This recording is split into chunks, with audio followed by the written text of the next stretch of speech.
Bismillahirrahmanirrahim. Assalamualaikum warahmatullahi wabarakatuh. Alhamdulillah wassalatu wassalamu ala Rasulillah wa ala alihi wa sahbihi wa man wala wa ba'du. Saudara-saudariku, sempurna. Mohon izin kita lanjutkan kembali bahwa Allah telah memberikan langkah kepada kita. Yang dengan langkah ini ada petunjuk untuk memudahkan jalan kehidupan kita, termasuk bagaimana menghadapi berbagai tantangan dalam hidup. Lebih khusus spesifik lagi, menghadapi berbagai tipu daya setan yang bisa memalingkan seseorang dari Allah, menjauhkan atau menutup dirinya. Ini yang paling berbahaya. Jadi bisa ada yang menjauhkan, ya, menjauhkan diri dari Allah, waktu sholat dijauhkan, waktu baca Quran dia nggak mau, kan? Atau dipalingkan.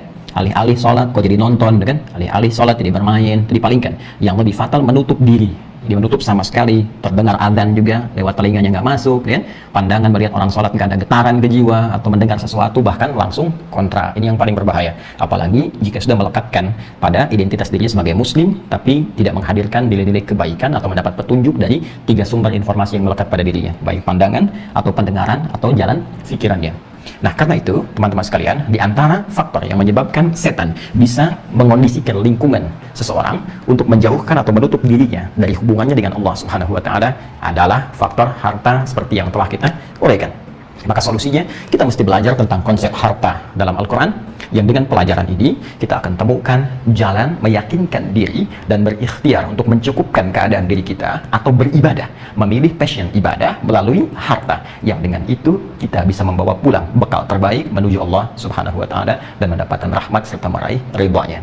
Untuk itu, tadi telah kita tekankan bahwa Allah menjamin dengan namanya Ar-Razzaq kepada setiap hambanya berupa kecukupan rizki sepanjang batas kehidupannya atau ajalnya. Intinya, selama seseorang itu hidup, selama manusia itu hidup, maka ada jaminan dari Allah yang langsung ditegaskan di Quran surah Adz-Dzariyat itu di ayat yang ke-22, ya.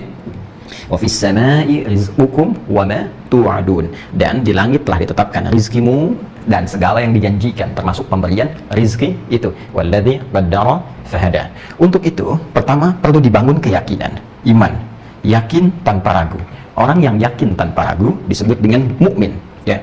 Karena itu kita disebut mukmin. Bahkan turun surahnya yang tunggal Al-Mu'min surah ke-40 itu, ya, yang jama Al-Mu'minun surah ke-23 itu, ya, dan bahkan sering kita disebut dengan kalimat-kalimat iman, bahkan menggunakan kata kerja. Dipanggil ya ayyuhalladzina amanu, hai orang-orang yang telah beriman, yang yakin tanpa ragu, ya kan?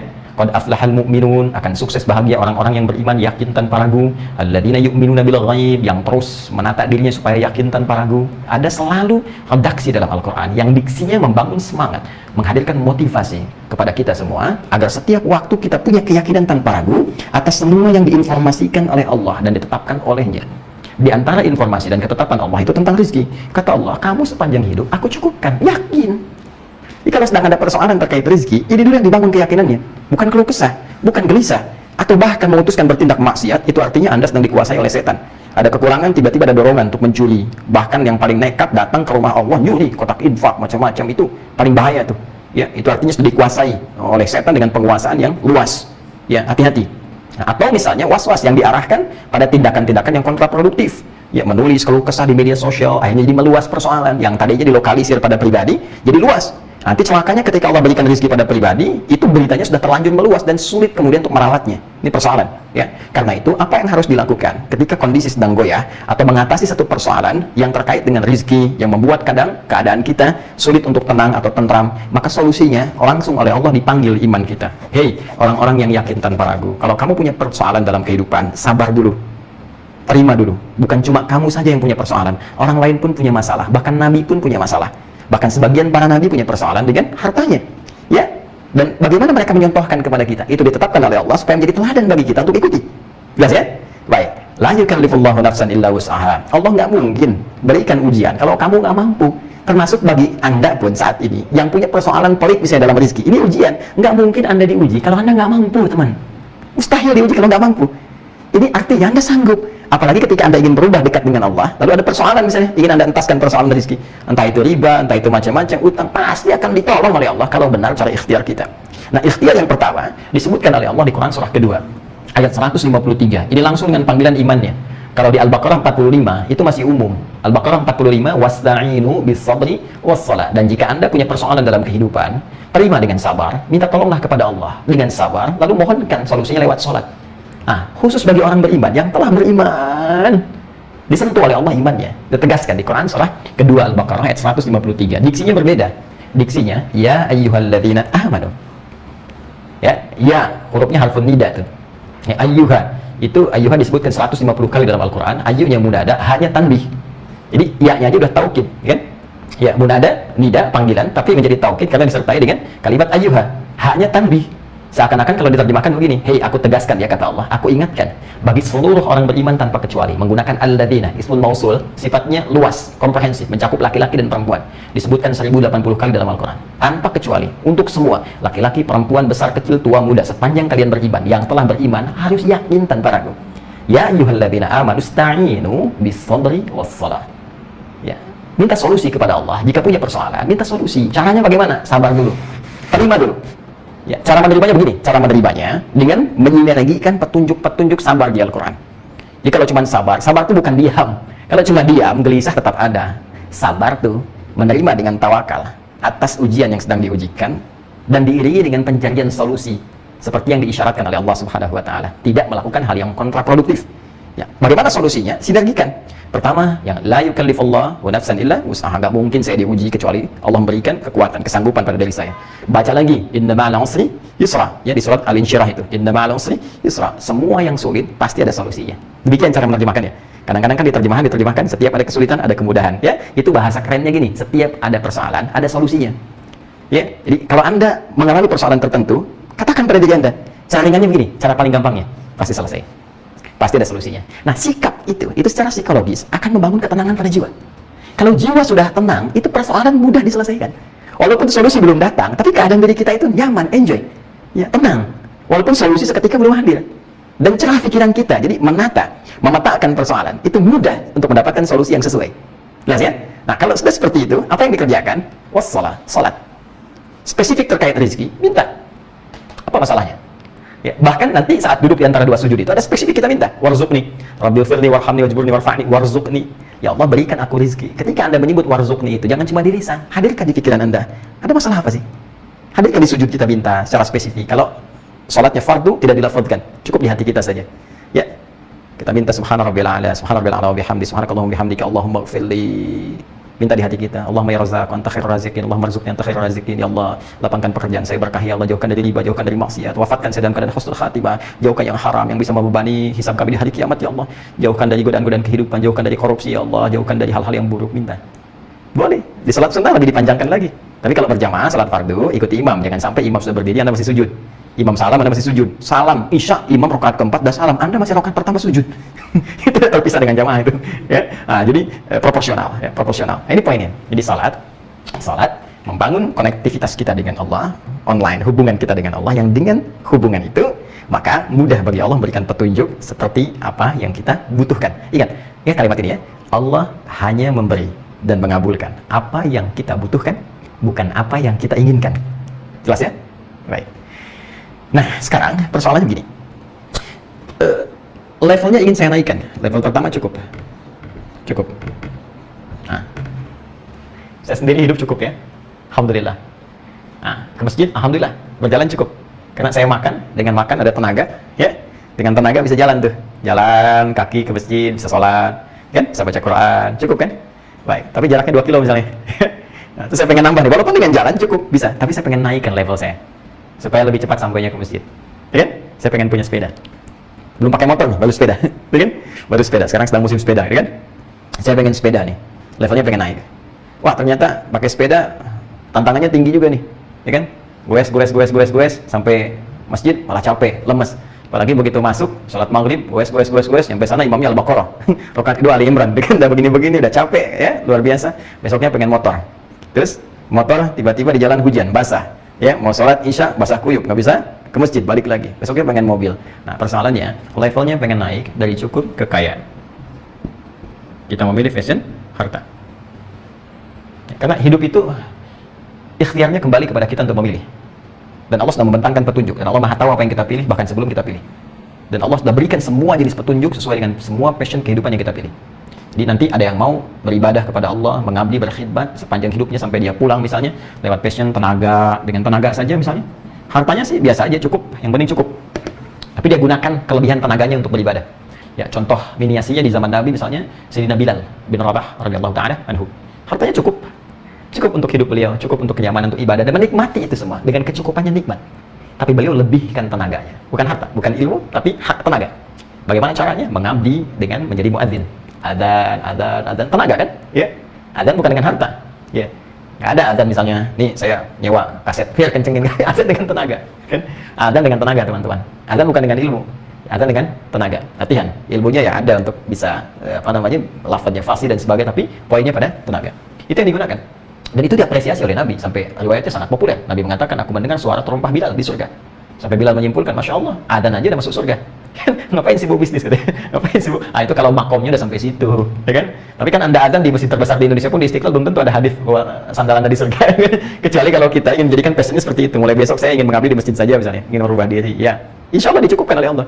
Ya, ke rumah Allah mengabdi pasti cukup tuh. Itu cara paling jitu tuh. Datang ke masjid, saya pengen bantu-bantu di masjid. Ya, Anda nyapu apa, adzan, itu pasti rezeki datang. Kalau nggak percaya silakan, rezekinya datang itu. Ya, cara cepat, ya. Baik. Fokus ini. Kemudian ada lewat ilmu, ya, pengetahuan seperti Sayyidina Ali bin Abi Thalib radhiyallahu ta'ala anhu, sangat populer kehidupannya, sederhana, bersahaja.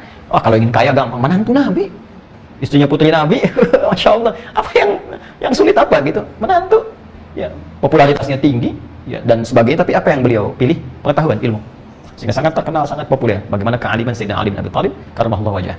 Ya, ahli bait Nabi SAW, dan ini sangat luar biasa. Dan kehidupannya sampai sekarang, kalau nanti ada rezeki, ada waktu, silahkan misalnya Anda jalan-jalan ke Turki itu kan, ke Topkapi itu, ya, di museum itu nanti ada salah satu peninggalan diantaranya tentang miniasi kehidupan keluarga sahabat Ali bin Abi Thalib dengan Sayyidah Fatimah radhiyallahu ta'ala anhumah yang kita sangat cintai. Nanti ada gambaran baju Sayyidah Fatimah seperti apa, kesederhanaannya dan sebagainya. Dan itu abadi. Karena itu orang-orang yang hidupnya mengabdikan sepenuhnya kepada Allah, itu diabadikan melintasi setiap zaman dan generasi. Ya, bisa kita amati. Saya sarankan kalau ada rezeki lebih, itu jalan-jalan ke tempat yang bisa menambah iman. Jangan ke tempat maksiat. Kalaupun itu lokal di Indonesia misalnya, berangkatlah teman-teman. Ya, pergi misalnya, saya contohkan ke Aceh, lihat ya kondisi di sana misalnya, bagaimana Allah memberikan tanda-tanda lewat peristiwa tsunami yang menyatukan segalanya, memberikan kehadiran kekuatan. Saya sering lihat, saya setiap tahun biasanya kunjungan. Ada teman-teman dari Malaysia yang ke sana, kan? Ya, ada yang dari Brunei, mungkin sedang tersambung juga saat ini. Ya, napak tilasnya keislaman di Indonesia itu kan sangat luas. Ya, Anda bisa napak tilas di wilayah Pantura misalnya kan, bagaimana keislaman itu hadir dari Banten sampai ke Cirebon, sampai ke Jawa sana, ke Kudus, Pati, Rembang, Lasem, ke Jawa Timur. Ya, bisa ngelihat lagi bagaimana misalnya di Sulawesi, di Kalimantan, ke Makassar, sampai ke Goa, ke Wajo, ke sana, ya, dan seterusnya. Insya Allah, dan cintai negara kita. Ini negara kita itu luar biasa. Ya, terletak di ekuator, tengah-tengah dunia, kan? Mineralnya banyak, kaya segalanya, ya, kita cintai dan kita makmurkan, ya, dan dengan itu insya Allah keberkahan Allah berikan. Ya, kembali ke sini, pengetahuan. Ada yang dengan kedudukan misalnya, nanti kita bahas, ya, nah ini juga kita bahas, dan langsung kita lompat. Ada yang dengan harta. Nah, pilihan harta ini, kalau Anda pilih ini, otomatis akan menaikkan dari level cukup, naik tingkat ke kaya ke sini. Ya, kalau naik itu, maka persamaannya itu pasti dengan tantangan itu akan menyesuaikan. Ya, dengan tantangan. Tolong jangan diartikan hambatan ya. Saya tidak condong kepada diksi hambatan. Kalau hambatan itu menghambat. Kalau tantangan dan motivasi kita untuk meningkatkan semua daya juang kita untuk mengatasi itu semua. Ya, ini normal ini. Orang cukup kan tindakannya pun akan berbeda dengan kaya, kan? Tindakan, respon itu kalau di fisika kan bisa jadi gaya kan? Ya, F itu kan bisa saya sampaikan. F itu bab gaya, F1 sama dengan F2. Ini normal. Gaya gerak sama dengan gaya dorong. Ini apa yang kita pegang kalau lembut begini, bunyinya kecil kan? Tapi kalau saya pukulnya kencang, bunyinya kencang kan? Itu sama aja, dibawa kemanapun sama. Imannya tipis, F1-nya tipis imannya, amalnya pun akan tipis, kecil F2-nya. Tapi kalau imannya kencang, F1-nya, F2-nya amalnya akan kencang, ya kan? Itu semua seperti itu. Akhlak ya, pulsa akhlaknya sedikit, yang keluarnya pun sedikit koneksinya. Tapi kalau sinyalnya kencang, apalagi pulsanya kencang, yang keluarnya juga kencang, baik-baik. Tapi jangan lupa, kan sering saya katakan, hukum gaya itu persamaannya berbanding lurus dengan tekanan. F berbanding lurus dengan P, hukum Pascalnya kan, pressure, ini tekanan. Jadi kalau kita mau naik level, gayanya mau naik dari cukup ke kaya, maka tekanannya akan beda, tidak akan sama. Apalagi dari bawah kan, sering diilustrasikan dengan pohon kan. Ya, di dunia motivasi itu kan selalu diilustrasikan dengan pohon. Kalau di bawah akarnya kan wajar kuat, biasa. Kenapa? Karena ya terpan anginnya kecil. Tapi kalau semakin naik, ingin naik, semakin tinggi, anginnya semakin kencang. Kalau tidak menyesuaikan, tidak bisa menyesuaikan dengan arah angin, Anda akan patah. Ya kan? Tapi kalau Anda bisa sesuaikan, tarik, ya, Masya Allah. Kadang-kadang kalau kita lihat misalnya tunyiur, ya, atau padi yang paling gampang itu tiup, ikut arah angin, balik lagi, ikut lagi, balik lagi, kan? Nah, kalau kita bisa tahu ilmunya menyesuaikan, maka ini akan mudah dikendalikan. Semua tantangan ini akan mudah dikendalikan. Tapi kalau salah baca, persoalan. Gaya berbanding lurus dengan tekanan. Semakin banyak gaya, semakin tertekan. Kalau cara memahaminya keliru. Karena itu, ketika seseorang akan naik level, memilih untuk kaya, ya di luar batas kecukupannya, levelnya pengen naik, maka hal yang pertama kali ia harus sadari adalah tantangannya akan berbeda, akan naik level pula. Ini poinnya. Ini dulu yang harus sadari. Ini dulu yang harus dipahami. Ini dulu yang harus disadari. Ya, tadinya belum ada rumah, sekarang pengen punya rumah, kan? Maka ketika Anda sudah merasa ingin punya rumah, ingin naikkan level Anda kepada kepemilikan barang tertentu, maka disitulah kemudian Anda akan mendapatkan tantangan yang berbeda dari sebelumnya. Ingin punya sepeda, ada tantangan. Ingin punya motor, ada tantangan. Jelas kan? Jadi kalau Anda tidak siap dengan tantangan, jangan naikkan level Anda. Sederhana masalahnya. Tapi kalau Anda ingin naikkan levelnya, berarti ada kesiapan yang kita bangun untuk menghadapi semua ini. Jadi begitu menghadapi tantangan di depan, bersyukur dah. Oh, ini yang harus saya hadapi. Ya kan? Tinggal belajar bagaimana mengatasi itu. Itu semua, itu poinnya. Jadi begitu Anda ingin naikkan levelnya ke sini, saya pengen naikkan ke level kaya. Ya, apa yang harus saya lakukan? Ini yang akan kita pelajari. Jadi jangan sampai kita cukupkan, kita nggak ngerti dengan tantangan, malah nggak siap. Ujung-ujungnya berbuat maksiat, dibelokkan oleh setan, itu yang berbahaya. Ya kan? Mau bekerja, tiba-tiba masuk pekerjaan, sama bos dilarang sholat Jumat. Ayo, pernah nggak ada kasus seperti itu? Lama-lama nggak boleh sholat. Lama-lama disuruh keluar dari Islam. Tuh.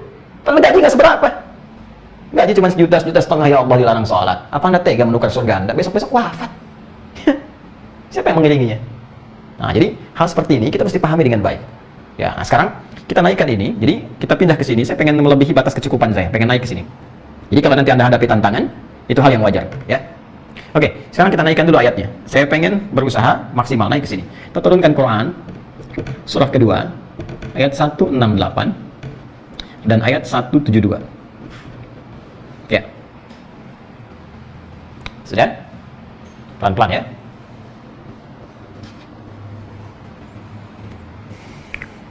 Oke, kita mulai dengan Quran surah kedua ayat 168. Ya ayyuhan nasu, hai semua manusia tanpa kecuali. Kulu mimma fil ardi halalan thayyiban. Ini dasar pertamanya. Pertama, kulu. Ya ayyuhan nas. Hati-hati ya, kita belajar dari dasar dulu. Ini nanti saya tajamkan ya, teman-teman. Itu termasuk manajemen bisnis dalam Al-Quran. Ya ayyuhan nas. Nih. Ya ayyuhan nas, hai semua manusia. Kalau disebutkan semua manusia, artinya hukum ini bersifat universal, umum, mencakup muslim dan non muslim sepanjang dia manusia. Ya, hukumnya untuk siapa? Manusia. Jadi hukum kekayaan itu hukum umum. Artinya kalau ada non muslim pun, bahkan yang belum beriman, mempraktikkan konsep ini akan kaya juga. Dia akan katakan begini, ya Allah kenapa dia kaya? Dia kan nggak sholat. Hei kawan, dia mengerjakan hukum umum yang telah Allah buat dalam kehidupan di bumi. Kalau kamu pengen kaya aja, ya bisa seperti dia, nggak harus beriman. Tapi apakah berkah nggak kaya kamu? Kaya kamu itu membawa manfaat akhirat nggak? Jangan-jangan cuma di dunia, kamu tinggalkan sudah. Jadi kotoran semua. Di alam kubur nestapa kamu, nggak punya bekal. Kekayaan kamu itu beda. Kekayaan kamu punya makna lain. Kaya dunia dan mewah akhirat. Jelas ya? Nah, maka di sini kemudian Allah turunkan dulu rumus umum untuk semua manusia. Awas ya, hati-hati. Sekali lagi, ini hanya untuk manusia. Yang lain kita tepikan dulu. Ya. Kulu mimma fil ardi halalan thayyibah. Kulu mimma fil ardi. Halalan, ini rumus umumnya. Ini kaya tanpa masalah ya. Thayyibah. Thayyibah. Nah, ini dia nih. Kaya tanpa persoalan. Jadi ini standar kehidupan dunia. Jadi kalau Anda kerjakan ini, Anda bisa kaya dan tidak ada persoalan. Artinya menjauh dari tindakan-tindakan kontraproduktif, jauh dari kriminalitas dan sebagainya. Pertama rumusnya kulu. Ya. Kulu itu fil amr, kata perintah, dari akala ya kulu. Kulu bentuk jamaknya. Ini terjemahkan dengan makan. Cari makan. Di mushaf terjemahan makanlah. Ya, makanlah, cari makan. Nah, ini kalau kita belajar ilmu balaghah, ini kita temukan rumus dzikrul ba'di yuradu bihil kullu. Disebutkan sebagian yang dimaksud keseluruhan. Di bahasa Indonesia itu ada pelajaran begini, sinekdok pas prototo. Ya, disebutkan sebagian yang dimaksud keseluruhan. Lawannya sinekdok totem pro parte, disebutkan keseluruhan yang dimaksud sebagian. Ya, Malaysia akan bertanding melawan Indonesia. Nah, itu yang disebutkan keseluruhan, padahal yang dimaksud sebagian. Ya, kesebelasan Malaysia misalnya dalam olahraga sepak bola melawan kesebelasan timnas Indonesia. Kan nggak semua orang Malaysia turun, kan? Sebagian aja itu sinekdok, totem, proparte. Sebagian mewakili keseluruhan, bahkan kadang disebutkan lambangnya. Ya, Garuda melawan harimau, gitu kan? Itu bukan burung Garuda kemudian berkelahi dengan harimau, tidak. Dalam konteks ini mewakili sebagian. Ini teman-teman sekalian, makan itu kan kebutuhan pokok yang paling primer. Semua orang kalau pergi berusaha bekerja itu pasti yang pertama disebutkan cari makan. Bahasa dasarnya begitu. Mana bang? Cari makan dulu nih. Ya, ayah mau kemana? Mencari sesuap nasi. Masya Allah, padahal 3 rice cooker, kan? Dan sebagainya. Sesuap. Padahal bukan cuma nasi, kan? Cari pakaian, cari handphone. Orang bilang sekarang yang penting handphone, handsome sudah nggak penting. Ya, buat kendaraan, macam-macam tuh. Jadi, ini menggunakan rumus sinekdok pas pro toto. Yang dimaksud di sini kerja, ikhtiar, usaha. Ya, jadi kalau Anda ingin kaya, pertama, ya mesti usaha. Kerja, ikhtiar. Gunakan secara maksimal anugerah yang Allah berikan kepada kita. Manusia itu istimewa, mulia. Bahkan semua yang ada di alam ini diciptakan oleh Allah untuk berkhidmat kepada kepentingan manusia. Tujuan pokoknya untuk ibadah kepada Allah. Jadi ini bisa ditundukkan. Silahkan, Masya Allah yang di laut begitu dalam, dibuang sama manusia. Sampai nyari minyak tuh bisa ke laut. Teknologi apa yang bisa dibuat manusia? Bumi bisa ditembus. Ya, bahkan bisa bikin pesawat terbang, nggak kebayang dulu seperti itu. Bikin bangunan tinggi, hewan bisa tunduk macam-macam segala. Allah tundukkan semuanya. Jadi kita ini istimewa dari ujung kepala sampai ujung kaki. Di kepala kita ada pikiran, akal kita. Semakin akal itu diasah, semakin kuat, semakin tajam, semakin kreatif, semakin mudah berusaha, berkarya. Karena itu, sepanjang kita berikhtiar, mau usaha aja dapat rezeki. Mau usaha aja. Coba lihat teman-teman yang berusaha di pinggir jalan, di pengkolan. Ya, kadang-kadang modal nggak bawa apa-apa, cuman badan aja. Ya, maju. Geser kanan. Ya, sebentar. Lewat. 2.000. Makasih, Pak. 5.000. Makasih, Om. Dari Bapak besoknya jadi Om. Terus dikasih 20.000. Oh, dia karyawan rupanya. Makasih, Bos. Jadi Bos. Nah, tapi yang paling menarik sehari berapa tuh? Ada yang modal dengan peluit aja. Orang dengan tubuh aja bisa menghasilkan sesuatu. Ya? Jadi yang saya ingin katakan adalah, lihat ya, ini sudah diikat. Sepanjang keringat itu keluar, usaha itu ada, rezeki itu turun. Ini poinnya ini dulu. Jadi turunnya rezeki yang disebutkan di Quran surah ke-51 Adz-Dzariyat ayat ke-22, wa fis sama'i rizqukum, di langit telah ditetapkan rezeki, Muhammad tu'adun, dan segala yang dijanjikan, termasuk rezeki dijanjikan. Bagaimana Allah menjanjikan rezeki itu diberikan? Pertama dengan usaha. Jadi kalau kita mau berusaha, itu tertulis turun. Ya. Tapi ingat ya, rumusnya begini. Jangan langsung disimpulkan, begitu langsung usaha, otomatis turun saat itu. Belum tentu. Nanti Allah akan melihat apakah dalam usaha ini ada semangat untuk mendekat kepada Allah. Ya, kadang-kadang misalnya begini, ada orang usaha sambil doa dulu, sholat duha, terus usaha, keras, doa, zikir, apa, pulang-pulang nggak dapet, kan? Ada yang begitu tuh, yakin saya. Kenapa salah satunya? Karena Allah ingin melihat yang lebih dibandingkan dari pekerjaan dunia. Itu bekal akhirat. Ya, kalau dunia mas sekarang dapat, besok bisa habis. Dapat 100.000 beli pulsa, besoknya habis. Terus kalau pulsa hidupnya meninggal, wafat, untuk akhiratnya mana? Makanya kadang-kadang yang dilihat oleh Allah paling maksimal itu ibadahnya, karena itu bakal yang hakiki untuk pulang. Allah itu maha pencemburu. Kalau orang banyak ngejar dunia, sementara ibadahnya sedikit, itu dilebihkan dulu oleh Allah ibadahnya. Jangan-jangan sekarang duha, begitu dapat, besoknya nggak duha lagi. Maka dilihatnya besoknya nih, duha lagi nggak nih? Malam tahajud lagi nggak nih? Karena itu saya berikan kepada Anda satu rahasia ya. Tolong, ini diantara kita saja ya. Kalau Anda sudah berikhtiar dengan ibadah, Anda duha, malamnya tahajud, besoknya kerja, belum dapat, besoknya kencangin lagi. Tambah lagi duhanya, sholatnya tingkatkan lagi. Demi Allah saya katakan, maka semua rezeki yang Anda kejar itu diusahakan dari hari pertama akan diakumulasikan oleh Allah dan ditambah keberkahannya. Jadi jangan kira kalau hari pertama Anda berusaha belum datang rezekinya, jangan dikira nggak turun. Boleh jadi Allah akumulasikan nanti dengan hari kedua, dengan hari ketiga, tiba-tiba datanglah rezeki yang tidak kita duga nilainya. Dan kadang-kadang manusia lupa kalau itu kumpulan dari pekerjaan dia dari hari pertama. Ya, jadi yang Anda simpulkan begini, ada orang nggak sholat, nggak apa, langsung dapat di hari itu. Ya mungkin yang dia kejar dunia aja. Keadilan Allah berlaku, kamu nyari dunia, ya udah dunia, akhirat tidak dapat apa-apa.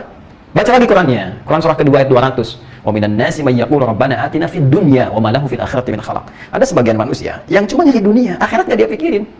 Dia nggak peduli dengan mati, dia cuma takut dengan miskin. Yang penting kaya dunia. Besok, ya gimana nanti? Kita balik, nanti gimana? Ya, wa minhum may yaqulu rabbana atina fid dunya hasanah wa fil akhirati hasanah wa qina adzabannar. Ada orang yang ingin seimbang, dunianya oke, akhiratnya mantap. Karena itu dia sebelum kerja ada doanya. Itu yang diimbangkan oleh Allah. Akhiratnya supaya abadi. Kaya dunia, akhirat juga mesti mewah. Jangan sampai kaya dunia, akhirat nestapa, itu tidak diinginkan. Allah itu maha kasih. Ya, begitu cara membacanya. Jelas ya? Jadi, apa yang harus kita lakukan? Pertama, ikhtiar, usaha. Ya, nanti saya rinci lagi di teori lain ya. Jadi, teman-teman yang bergabung nanti dengan ILC, nanti ada kelas spesifik ya, yang kelas usaha itu, ya, kelas bisnis. Nanti kita akan turunkan lagi. Ya, bagaimana cara memahami ini, bagaimana cara lompatan ke sini, dapat rezeki seperti ini, bagaimana menyikapinya, terus percepatannya bagaimana. Nanti ada rahasia-rahasia. Ya, seperti misalnya gini. Sekarang malam Jumat kan? Ya, sudah pindah hari ke Jumat 9 Al-Muharram. Kan ada satu surah tuh yang kita baca. Ya, sunnah setiap Jumat itu. Ya, di antara surahnya surah Al-Kahf kan? Selain Yasin ada Al-Kahf kan? Al-Kahfi. Coba lihat lagi surah Al-Kahfi surah 18 ayat 87-nya. Ya, wa ammal jidaru fakana li ghulamaini. Ya. Ya, maka adalah dinding yang dirobohkan oleh Khidir alaihissalam itu milik dua orang anak yatim. Ya, siapa anak yatim itu? Karena abuhuma salihah. Kalau kita teruskan ayatnya, bapak itu saleh. Ya, tapi yang paling menarik adalah ketika dirobohkan, di bawah dindingnya ada apa? Kanzul lahuma, ada harta karun, harta benda yang disiapkan oleh Allah. Ada rahasia. Ternyata di balik memerhatikan anak yatim, itu ada harta yang bisa membuat kita lebih lapang mendalami kehidupan dunia. Tapi bagaimana cara memperhatikan anak yatim itu? Bukan cuma datang ke panti yatim, usap pergi, belum tentu sukses Anda. Ada caranya. Gitu. Dan ternyata ada investasi orang tua yang kalau orang tua mengerjakan itu, anaknya akan sukses. Kan rahasia di situ mengatakan, wa kana abuhuma sholihah, bapaknya soleh. Ternyata kesolehan seorang ayah itu bisa membuat anak kaya. Ya, selain menjadikan ada harta terpendam yang bisa didapatkan oleh anaknya, bisa jadi diperhatikan oleh orang. Ini ternyata kesolehan orang tua itu berdampak kepada anak. Nah, sekarang bagaimana menjadi ayah yang soleh, yang dengan kesolehannya berdampak pada anak? Karena nanti ada bagian soleh tertentu yang tidak ada hubungan dengan keluarga. Tapi ada kesolehan tertentu yang berdampak abadi mengalir untuk keluarganya. Itu ada rumusnya. Nanti kita gali lagi. Nanti ayat-ayat lainnya ada. Kita nanti lihat Qurannya tersambung dengan Quran yang lainnya. Nah, sekarang kita fokus ke sini dulu ya. Sabar ya, pelan-pelan. Nanti kalau sudah masuk ayatnya kita bahas. Ya, kapan itu ya Allah Adam? Sekarang kan masih Al-Baqarah ayat 6 sampai 7. Al-Kahf kan surah ke-18. Ya, udah masuk juz 15 tuh. Ya, jadi sabar lah insyaallah. Baik, teman-teman sekalian. Kita di sini ya, satu usaha nih. Ya, jadi semua mesti usaha. Mimma fil ardi halalan thayyiban. Mimma ini asalnya dari min dan ma. Mimma, min dan ma, ya. Ada idgham bi gunnah, ya, ya nun min wau, yanmu, idgham bila gunnah, lam dan ra. Bila gunnah itu enggak ada dengungnya, la bi dengan la tanpa gunnah gunnah. Mir rabbihim, enggak ada gunnahnya, bil ladun hakim, ya bil langsung dibaca lamnya. Tapi kalau ada ya nun mim wau, yanmu, maka dengungnya muncul. Mim, jadi nun yang enggak dibaca langsung ke mim. Ya, asalnya min dengan ma. Asalnya begini, min ma. Tapi di sini ada hukum idgham mimma, ya kan? Maka untuk memudahkan takhfif, ya, meringankan bacaan itu, maka ditasydid di sini ke mimnya, dihilangkan nunnya. Diberikan tasydid di atasnya untuk menunjukkan bahwa hukum tasydid ini muncul asalnya dari nun yang disatukan secara dengung dengan mim. Jadilah mimma begini. Asalnya min dan ma. Mimnya itu tabi'id, at-tabi'id. At-tabi'id. Dari kata ba'dun, sebagian, menunjuk sebagian secara parsial. Bagian. Ma ini menunjuk sesuatu yang luas, holistik, komprehensif, luas, menunjuk keseluruhan, bagian dari keseluruhan. Ya, bagaimana cara mengartikannya? Silahkan Anda kerja, berusaha mimma dari sebagian yang luas, yang bisa ditelusuri, fil ardi, di bumi yang bisa ditapak. Ardun itu sesuatu yang dipijak, yang bisa kita pijak. Artinya apa? Silahkan usaha dimanapun yang bisa dijangkau di muka bumi ini. Allah bentangkan bumi, silahkan. Ya, dibentangkan dimanapun untuk berusaha beraktivitas. Ya, bentuk bumi bulat. Nah, terus kita yang tinggal di situ dihamparkan untuk memudahkan. Ya, hamparkan. Terus beraktivitas. Sekarang saya berada di Jawa. Ya, Jawa kan luas juga. Silakan kemudian kita petakan. Saya sekarang di Bekasi. Ya, sepanjang tinggal di Bekasi, misalnya Bekasi itu banyak juga ada kabupaten Bekasi luas. Masya Allah, kita berikan layanan untuk mengantarkan mushaf secara langsung. Ya, kemudian wilayah Jabodetabek, Jakarta, Bogor, Depok, Tangerang, Bekasi. Terus ada notifikasi dari Bekasi, antar langsung, antar sama kita. Ternyata tim berangkat tuh pakai motor, nggak nyampe, jaraknya 250 kilo. Ternyata batasnya sampai mana teman-teman? Mau sampai ke arah Cirebon sana. Udah itu Bekasi luar biasa. Ini ada daerah-daerah tertentu sampai 250 kilo. Ya, ada yang mau ke arah Banten lagi, kan? Batas Tangerang sana. Kan Tangerang mau dekat ke Banten gitu, mau ke Serang, dekat ke Serang. Tangerang kan masuk Banten. Ya, di Bekasi aja ada kabupaten, ada kota madya. Terus dibagi lagi ada Bekasi Barat, Bekasi Timur, Bekasi Selatan, kan?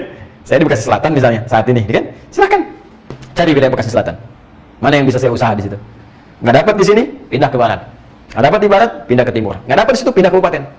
Nggak dapat di situ, cari info. Jakarta, penyangga, Depok, ya, Tangerang, wilayahnya Bogor, cari info. Nggak dapat Jawa Barat, cari Jawa Tengah. Nggak dapat Jawa Tengah, pindah Jawa Timur. Nggak dapat Jawa Timur, pindah pulau. Ya, Bali dekat sana. Ya, nggak dapat di situ, cari peluang yang lain, ke Sulawesi misalnya, ya, ke Kalimantan, ke Sumatera sana, sampai ke Papua. Nggak dapat di Indonesia, cari di luar, Malaysia.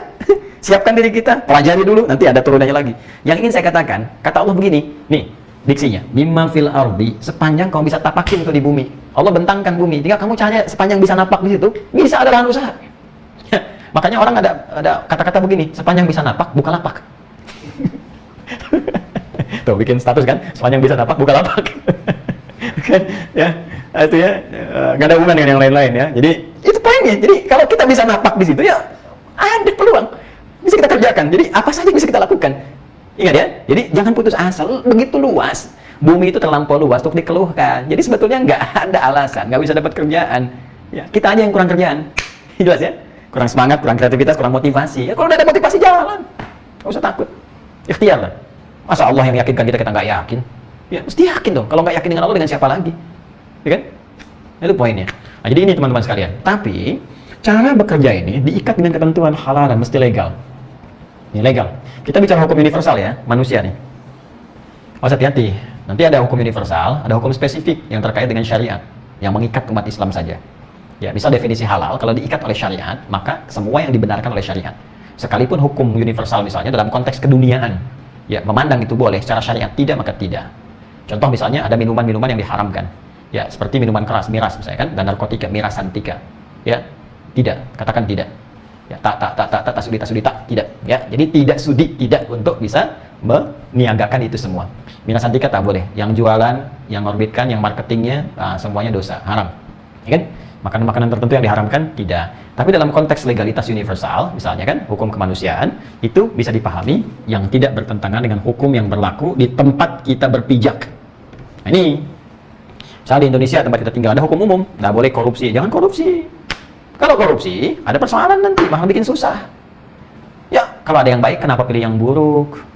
Kalau ada yang saleh, kenapa pilih yang salah? Ya kan? Awas, hati-hati dengan nafsu. Setan lebih waspada lagi. Ya, jadi teman-teman sekalian, ini poinnya. Pertama, perhatikan aspek hukumnya, jangan melanggar hukum. Jangan mencuri, jangan korupsi, ya, jangan malak orang, gitu kan? Jangan merampok, dan seterusnya, menipu, bikin hoax, penipuan, lewat macam-macam, nawarkan barang segala rupa, ternyata nipu, datang pengen nyobain motor, bawa pergi, gitu kan? SMS tuh.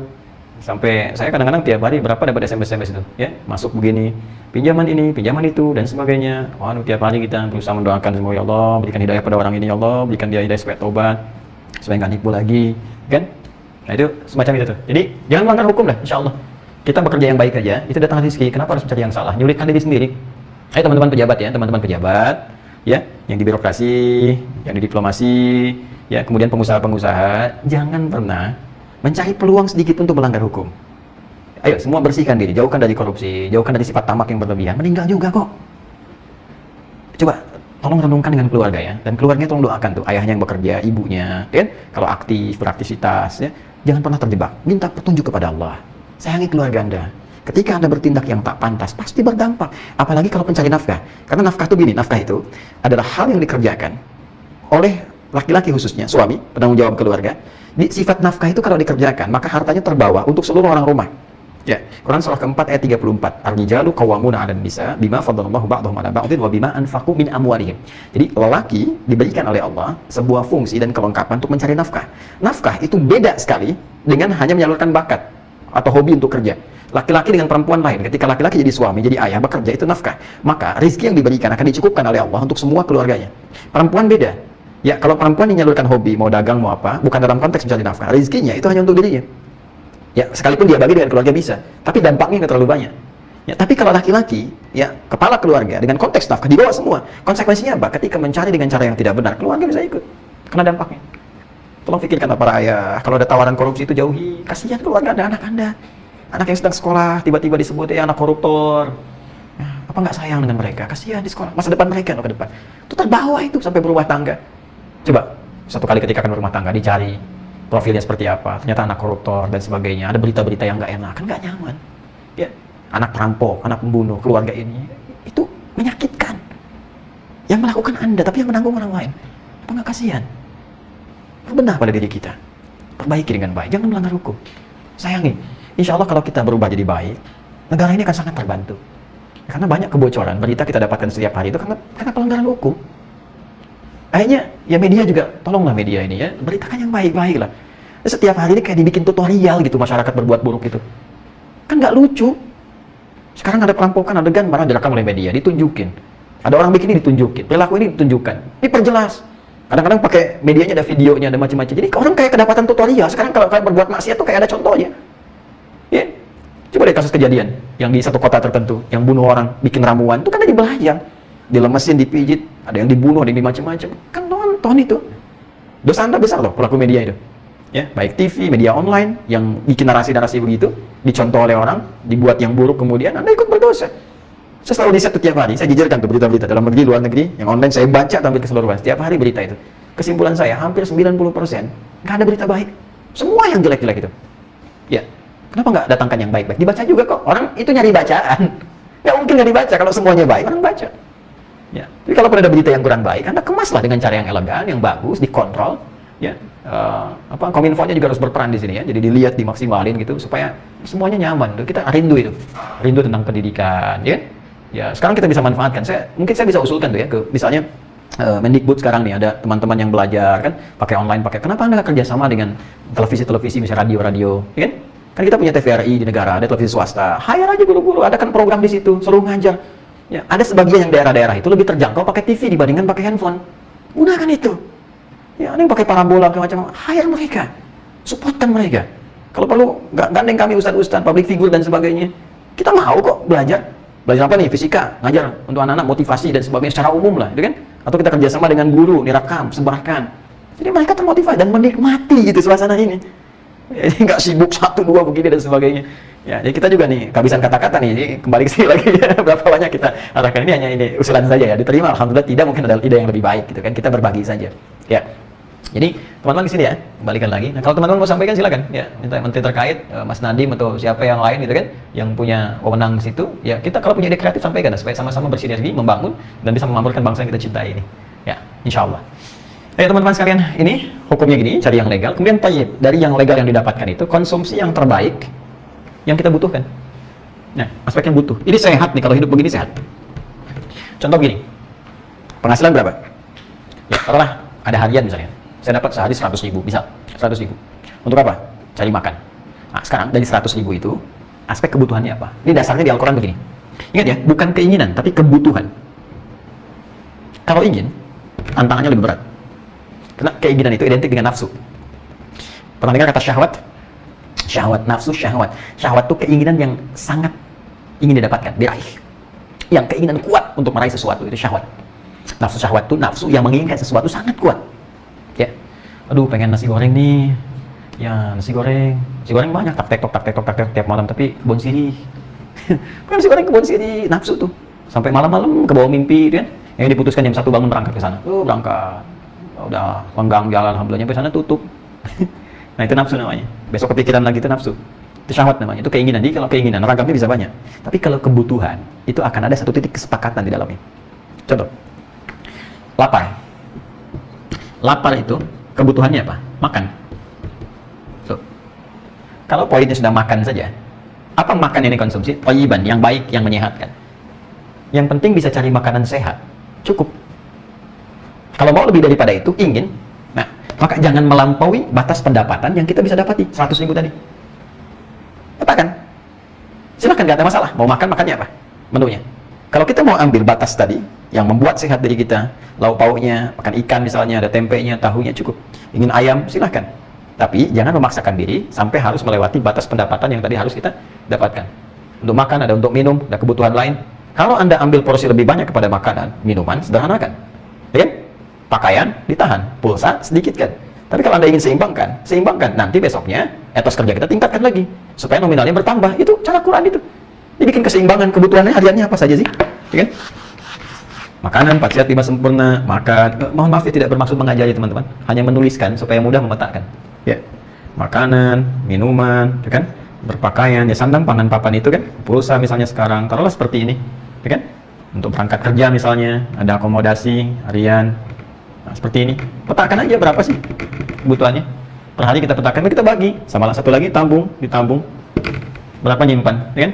tabungan akhiratnya berapa, dunianya berapa. Ada 20.000 dari 100.000, ya misalnya akhiratnya sisihkan 5.000, 15.000 simpan. Nanti akan nambah lagi tuh ke tabungan dunianya. Yakin insya Allah. Ini pertanyaan begini. Kalau kita petakan begini, ya salah satu ingin dominan, maka yang lain terkurangi. Makan, ingin lebih misalnya dari kuotanya. Maka minuman sesuaikan. Air bening aja. Ya, kalau air putih ya masih susu kan. Ya. Baik. Pangannya misalnya, ya udah ada sini ya, pangan. Ini pakaian maksud saya. Pakaian, kan? Kemudian pulsanya misalnya kurangi. Yang biasanya 25.000 ya, jadi 15.000, kan? Dan seterusnya. Nah, kalau Anda mau tambahkan lagi, besoknya kerja lebih maksimal lagi. Nah, inilah yang dimaksud kebutuhan. Kalau diinginkan keinginan, tidak berkah nantinya. Aspek manfaatnya tidak akan banyak didapatkan dan hanya beban nanti, beban, apalagi tampil gaya dengan mutang. Waduh, tersiksa itu. Ya, teman-teman public figure juga jangan dibiasakan tuh. Jangan dibiasakan tampil mewah hanya untuk tampil dengan yang tidak nyata, tidak sepenuhnya. Jangan dibiasakan. Saya aja kalau diundang TV-TV itu, saya nggak mau terima baju-baju yang bukan milik saya. Saya cuma kasih dua pilihan, Anda berikan pada saya atau saya cari sendiri baju saya aja. Kan? Saya nggak mau pakai baju yang terlihat bagus tapi bukan punya saya. Ya, hanya membohongi diri sendiri kan, dan bohongi orang lain. Seakan-akan punya kita padahal bukan, kan? Nah, maka seperti ini, jadi nggak ada tekanan dalam hidup. Ngapain kalau cuma pengen tampil pakai Ferrari tapi cuma nyewa ternyata? Ya, kasih beban aja. Ya, sah-sah saja, tapi kalau untuk jadi beban kan capek sendiri gitu. Ya, dan seterusnya. Boleh kok menyewakan Ferrari, Lamborghini, pengen pakai, nggak ada masalah. Tapi kalau untuk passion, untuk gaya-gayaan, hanya untuk nambah beban saja. Lama-lama nanti jadi kebiasaan, begitu disebut wah hebat ya, besoknya pengen tambah lagi, akhirnya anggaran-anggaran lain jadi terbawa ke situ. Ya, main-main yang nggak jelas. Nih, sekali lagi tidak bermaksud mengajari. Hanya barangkali mendudukan persoalan yang selama ini kita hadapi. Kadang-kadang, apa yang menyebabkan kita kurang itu karena ketidakseimbangan dalam kehidupan. Nah, ini poinnya, hukum umum. Bagi orang beriman, ini menariknya teman-teman, pindah ayatnya ke ayat 168. Dari 168, maaf, dari ayat 168 ke 172. Ya, ke kiri, agak sedikit ke atas. Yang tadi kan, ya ayuhan nas, kan? Sekarang, ya ayyuhalladzina aman. Oh. Ini ya ayuhan nas, sekarang, ya ayyuhalladzina amanu. Ini kaidahnya. Hai seluruh orang yang yakin tanpa ragu. Aku ingatkan, aku tekankan, tegaskan kata Allah. Ingat ya panggilannya, semua orang yang yakin tanpa ragu. Ingat kalau disebutkan kalimat iman, memahaminya begini, harus yakin tanpa ragu. Ya, believe in Allah. Harus yakin dengan Allah Subhanahu wa taala. Ya. Jangan pernah ragu. Semua ayat yang terkait dengan kata iman, yakin tanpa ragu. Itu cara memahaminya, cara menguatkannya. Ini kaidah dasar loh ya. Jadi kalau sedikit saja ragu, nggak akan dapat. Ini poinnya. Kulu, sama ada kata kulu juga. Tadi sudah kita terjemahkan, usaha, kerja. Usaha, kerja. Nah, jadi dengan beriman pun tetap harus bekerja. Jangan dikira beriman langsung emas turun dari langit misalnya. Hujan, begitu nimpa kepala bocor meninggal. Jadi tidak dengan beriman tiba-tiba turun ini turun itu, tidak. Mesti ada ikhtiar juga. Ya, al-iman wal amal. Ya, semua kitab hadis dibuka ketika ada iman ada amal. Al-iman huwa qaulun wa amalun. Iman itu perkataan dan perbuatan. Ya, begitu kita beriman, perbuatannya apa? Perbuatan kita, setelah kita mengatakan ingin saya dapat kaya, ingin lebih di harta, maka perbuatannya dibuktikan dengan kerja, usaha. Kulu. Yang ini mimma fil ardi. Yang ini, perhatikan, min thayyibati. Allahu akbar. Thayyibati ma razaqnakum. Allahu akbar. Min thayyibati ma razaqnakum. Tuh. Usaha, kerja, min thayyibati. Ini yang paling dahsyat. Lihat sini. Perhatikan sini ya. Ini sering kali saya sampaikan. Yang ini mimma fil ardi. Bagi orang beriman, kalimat ini dihilangkan. Tidak disebut oleh Allah. Diganti dengan ma razaqnakum. Hukum universal mengatakan kerja. Maka tempuh segala tempat yang bisa engkau pijak. Buka lapak di situ, silakan kerja. Maka rizki disiapkan oleh Allah sesuai dengan batas ikhtiarmu. Tapi bagi orang beriman, dia mau bekerja, dengan bekerjanya, ma razaqnakum, Allah yang siapkan rizkinya. Kata Allah, kami yang dekatkan rizkinya. Jadi ternyata iman itu kalau disertai dengan amalan yang benar itu mendekatkan rizki. Dekat dengan rizki. Nah, cuma kadang banyak orang beriman amalnya belum benar. Jangan Anda berkata begini, saya udah beriman, Ustaz kok jauh rezeki. Bukan, mungkin cara Anda mempraktekkan iman itu belum benar. Itu poinnya. Nah, bagaimana kemudian mempraktekkan iman dengan cara yang benar itu? Nah, ini pertama, ada yang terkait dengan cara pekerjaan. Kerjanya itu, lihat kalimatnya. Ini mimma fil ardi halalan. Yang ini min thayyibati. Halalnya nggak ada, halalnya dibuang. Kalimat halal, ketika menyebutkan orang beriman halalan, itu tidak disebutkan oleh Allah.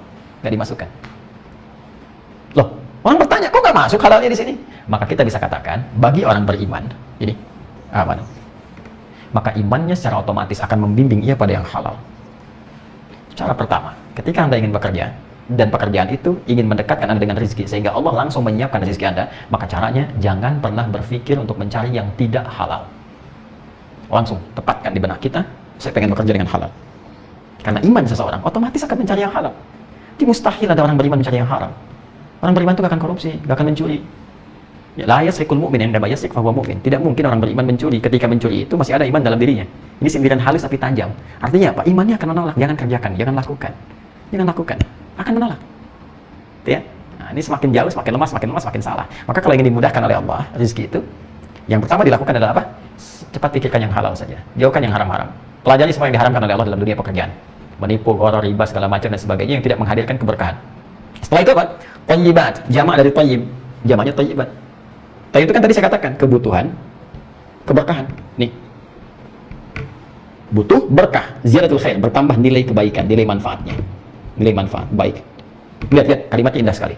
Bagi orang beriman, ketika dia bekerja dengan pekerjaan yang orientasinya halal karena Allah Subhanahu wa taala, maka Allah akan berikan kepadanya rizki yang mencukupkan kebutuhannya dan menambah nilai manfaatnya. Ini cara memahaminya. Jadi kalau sudah berkah, ditambah berkahnya, jangan bicara kuantitas banyak. Karena sedikit pun kalau berkah, itu luas manfaatnya. Bisa jadi begini, ada orang dapat misalnya, 1 bulan 30 juta. Yang ini, dapatnya cuma 300.000. Yang ini, ada nilai keberkahan, berkah. Yang ini tidak. Maka demi Allah saya katakan, yang 30 juta ini seakan-akan selalu sedikit kelihatannya. Dan cepat habisnya, habis. Capek lagi, kasihan orangnya tuh. Berangkat gelap, pulang gelap, kerja lagi, dapat, habis lagi, gak kerasa. Yang ini 300.000, Allahu Akbar. Begitu mau beli makanan, tiba-tiba tetangga ngirim makan. Mau beli buah, ketemu tetangga, udah saya aja yang bayarin. Sebulan. Mau beli pulsa, tiba-tiba, temannya mengatakan, aku sekalian aja ya, barusan transfer pulsa. Ternyata 300.000 sebulan, gak habis.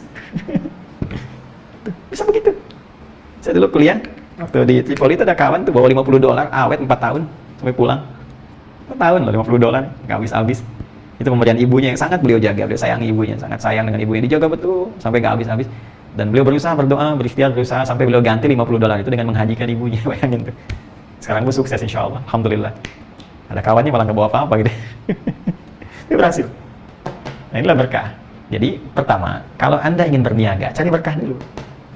Jangan cari banyak dulu. Nanti kalau berkah sudah ada, sudah pandai mengelola, baru Allah kasih banyak. Kadang-kadang begini, ada yang orang berusaha pengen banyak, Allah belum kasih dulu. Karena belum pandai mengelola. Khawatirnya kalau belum pandai, dipakai pada yang salah, malah menjauhkan diri dari Allah. Yang tadinya ke masjid, kan? Dulu sejak belum punya mobil, rajin ke masjid. Pakai sepeda, pakai motor. Sejak punya mobil, nggak ke masjid lagi. Sibuk, jalan kemana, undangan, penuhin, mulai bangga karena bisa datang pakai mobil, kan? Terus boleh sibuk lebih dalam lagi. Nah itu yang paling khawatir. Kadang-kadang nanti Allah latih lewat berkah dulu. Dengan keberkahan itu, kalau sudah pandai mengelola, sudah nyaman, baru Allah kasih tuh. Ya, karena orang ini sudah bisa mengelola harta, sehingga ringan hisapnya di akhirat nanti. Ini poinnya. Nah sekarang, kalau kita ingin naikkan levelnya, kaya plus berkah.